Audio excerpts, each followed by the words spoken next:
সময়টা কম নয়, কিন্তু সকলে তা সঠিকভাবে কাজে লাগাতে পারেন না।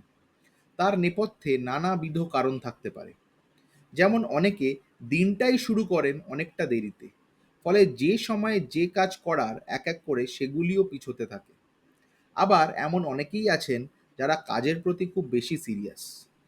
তাদের জীবনে খাওয়া, ঘুম আর কাজ ছাড়া কোনো কিছুরই অস্তিত্ব নেই। বিশ্রাম নেওয়ার সময়টুকুও তারা কাজকেই উৎসর্গ করে বসেন। ফলে পেশা এবং ব্যক্তিগত জীবনের সমতা, যেটাকে আমরা ওয়ার্ক লাইফ ব্যালেন্স বলে থাকি, সেটার অভাব দেখা দেয়। গোটা দিন হাতে থাকলেও তার মধ্যে কাজ শেষ করা যায় না। দিনের শেষে বিছানায় শুতে গেলে মনে পড়ে কিছুই যেন করা হচ্ছে না। ধার বাকির মতো কাজ বাকি রেখেই পরের দিনটা শুরু করতে হয়। ছোটদের ওয়ার্ক লাইফ ব্যালেন্স নিয়ে জ্ঞান দিলেও নিজে তা কোনোভাবেই কাজে লাগাতে পারা যায় না। তাই বহু সংস্থাই কর্মীদের 8+8+8 রুল মেনে চলার পরামর্শ দিচ্ছেন। নতুন করে এই নিয়ম নিয়ে সমাজ মাধ্যমে চর্চা শুরু হলেও 8+8+8 রুলের উৎপত্তি হয়েছিল 19 শতকে। পেশা এবং ব্যক্তিগত জীবনে সমতা বজায় রাখতে ইংল্যান্ডের ওয়েলসের শিল্পপতি এবং সমাজ সংস্কারক রবার্ট ওয়েন প্রথম এই ধারণাটি প্রচলন করেন। পেশা এবং ব্যক্তিগত জীবনকে সুষ্ঠুভাবে চালনা করতে গেলে পর্যাপ্ত ঘুম এবং শখ শৌখিনতা মেটানোরও প্রয়োজন রয়েছে। সেই কথা মাথায় রেখেই মূলত গোটা দিন অর্থাৎ 24 ঘন্টাকে সমান 3 ভাগ করে নিয়েছিলেন রবার্ট। 8 ঘন্টা রেখেছিলেন কাজের জন্য, 8 ঘন্টা ঘুমের জন্য এবং বাকি 8 ঘন্টা নিজের শখ, পছন্দের কাজে নিয়োজিত করার পরামর্শ দিয়েছিলেন রবার্ট। শারীরিক এবং মানসিকভাবে সুস্থ থাকার জন্য 8 ঘন্টা ঘুমের খুবই প্রয়োজন রয়েছে। আবার কাজের সময়টাকে যদি পরবর্তী 8 ঘন্টায় বেঁধে ফেলা যায়, তাহলে হাতে আরও 8 ঘন্টা বাকি থাকে।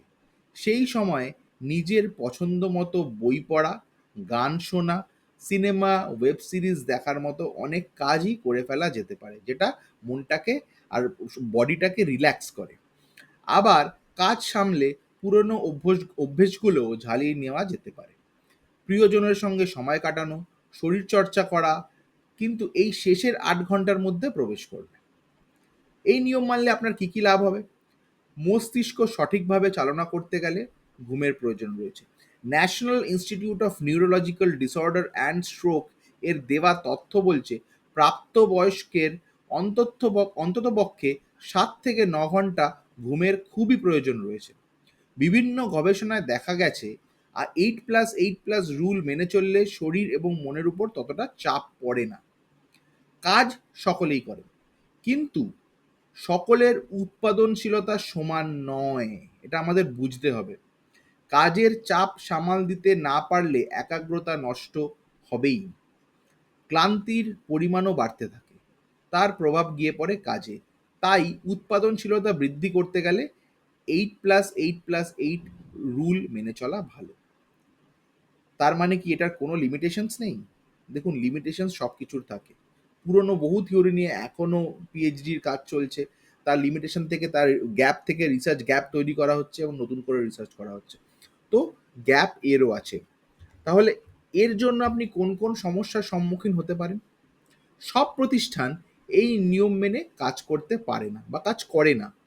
সকলের জীবনে একই রকম ছন্দে বাধা পড়ে না। সকলের জীবন সমান নয়। সবার পাওয়া চাওয়াগুলো সেম নাও হতে পারে। অনেকেই আপৎকালীন পরিষেবার সঙ্গে যুক্ত থাকেন। ফলে তাদের পক্ষে কখনোই ঘড়ি ধরে 8+8+8 রুল মেনে চলা সম্ভব নয়। আরও অনেক কিছু আছে। আমি এটুকুই বললাম আজকের মতো। শুনবেন, যদি ভালো লাগে জানাবেন, কিছু খারাপ লাগলে সেটাও জানাবেন আমাকে। আর যদি ভালো লাগে অবশ্যই লাইক, শেয়ার, কমেন্ট করবেন। আর অবশ্যই আমার চ্যানেলটি সাবস্ক্রাইব করবেন। ভালো থাকবেন সবাই।